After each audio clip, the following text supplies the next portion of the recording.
In this video, we're going to talk about how to get your license. Now, first and foremost, if you have no experience and you have no money, you've never worked in the trade that you're trying to get your license for, you're going to need to find a partner. Ideally, your partner is going to be someone who has at least 5 years of journeyman experience in the specific trade that you're trying to get your license for.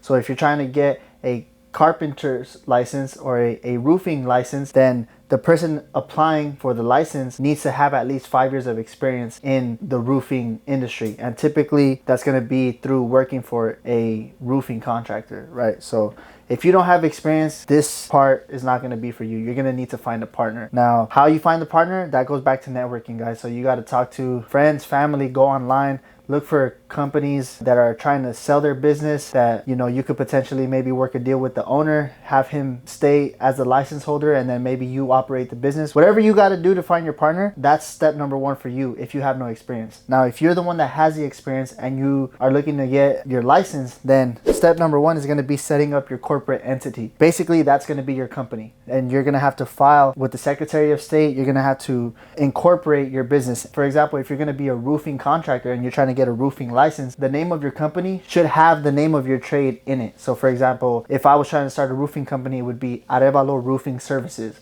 or, you know, Los Angeles Roofing Services. If you try to just say Arevalo Construction Company, when you submit your application, they're going to deny you. Why? Because you're not a construction company. In order to have the title construction in your name, you have to have a General B license. Now, if you're just going to be a specific trade contractor, which is a roofer only, then the name of your company has to have roofing in it. This also goes because when you go to advertise and you create your website, it's for legal purposes as well. Like, they don't want you to promote for, let's say, landscaping if you're not licensed to be a landscaper. If somebody chooses to sue you for that or do something like that, then you're gonna have to make sure that you have that license. Otherwise, you're gonna lose in court and you may have to pay a fine, and you could even be sent to jail. It just depends on the situation. So you would have to set up your corporate entity. Also, when you're setting up your corporate entity, I use LegalZoom to do it. It's easy, costs about $800. You look for the company name. If you want to check if that name is available, you can go on your Secretary of State website.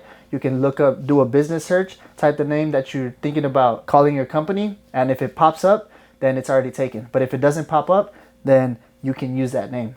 So once you decide on a company name, then you're going to have to file all the paperwork, which is where you would use LegalZoom, or you would use a consultant or whoever you want to hire to file that paperwork for you. Also, another thing to keep in mind, you're going to have to choose whether or not you're going to be a sole proprietor, in a partnership, LLC, or a corporation. All of those different entities are based around like how your company is going to be taxed. You have to decide which type of entity is going to be best for you and your situation. After you set up your corporate entity, after you get everything filed, your company is registered, you pay the fees. Step number two would be to submit the application to the CSLB, which is the Contractor State License Board. The application alone is going to cost you $330.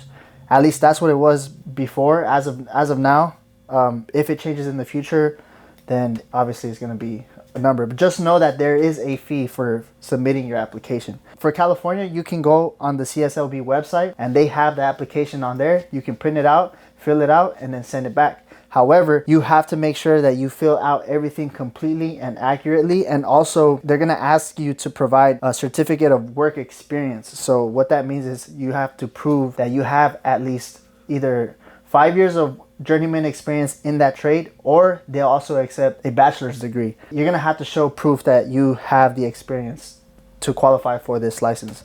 And then after that, you're gonna have to get fingerprinted and go through a background check. So if you have any felonies or anything like that, your application is most likely gonna be rejected. Like I said, if you're the one that has no experience, this is why you need a partner who is experienced and has the qualifications, because you cannot get your license without the certificate of work experience. Once you submit your application, it's reviewed and it's accepted. Now it's time to study. Matter of fact, you probably should have been studying before all of this anyway. You can either study on your own, you can apply for a course online. What I did, I applied for, here in California, it's called the Contractor State License School. I paid for the full course, which is online and in person.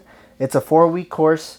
They give you, you know, they give you one big 3-ring binder. I split it into 2 different binders just so it was kind of hard to like turn the pages and stuff. But you're gonna get one binder. It's gonna have all of the law and trade details in here. So When you take your exam, it's split into 2 separate sections. It's a 6-hour exam. It's 3 hours for your law and safety and 3 hours for your trade. So the law and safety stuff is basically going to cover everything legal that has to do with running a contracting business. So you're going to have to know things about like all the legal terms, you know, what's a mechanic's lien, a claim on a lien, who is a claimant, a stop notice, you know, all the different things, as well as the general safety requirements for all contractors. Think about it, guys. This is all just the law section, okay? And then in your trade portion of it, so this is the notebook that I got from the CSLB. Then in your trade portion is going to be all the stuff that has to do with the trade that you're applying for. So see, I applied for General B. And so it teaches you, you know, you're going to have to study math, obviously. Geometry is going to have some practice problems for you, some test problems. It's going to go over all the standard codes, the building codes, you know, colors for underground utilities. You're going to have to know, you know, about leveling, ground, the soil compaction, slump test for concrete. For General B, you have to know a little bit of everything, carpentry, roofing, all that stuff. So it's not an easy exam to pass, but if you study and you actually dedicate time to studying and you have the experience, you should be able to pass no problem. Once you feel confident enough to take the exam, you will receive a letter from the CSLB with your test date on it. Once your application has been approved, they'll send you a letter. It'll tell you the date, time, and location of your exam. All you have to do is show up with an ID. You're not allowed to have any phones in there. You're not allowed to talk or anything like that.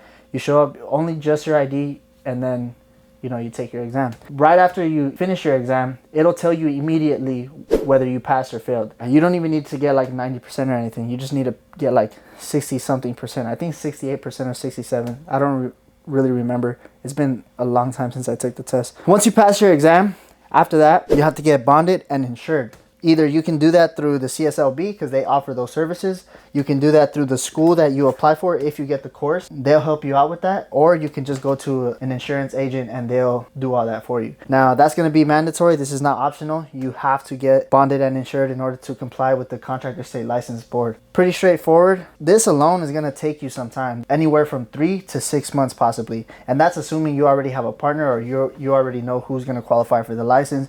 You guys have the money to start your entity, you know, register it with the state. And then also, if you guys are going to purchase like a full course to prepare you for the license exam, the full online and in-house course costs about $1,300. If you don't have the money to buy that, I would recommend saving up and taking the course. But if you're going to try to study on your own, then that's up to you. But just know that the school is a little bit expensive, especially if you don't have that much money. You're going to need at least $2,000, maybe $2,500 just to incorporate, submit your application, sign up for your course, and get bonded and insured and all that stuff. So let's review. In order to get your license, you need to set up your corporate entity, you know, choose your company name, file it with LegalZoom or whoever, submit your application, pay your fee, get fingerprinted, pass the background check, then study until you get your letter from the state license board for your exam. Go take your exam, pass it, and then get bonded and insured, and you're ready to go.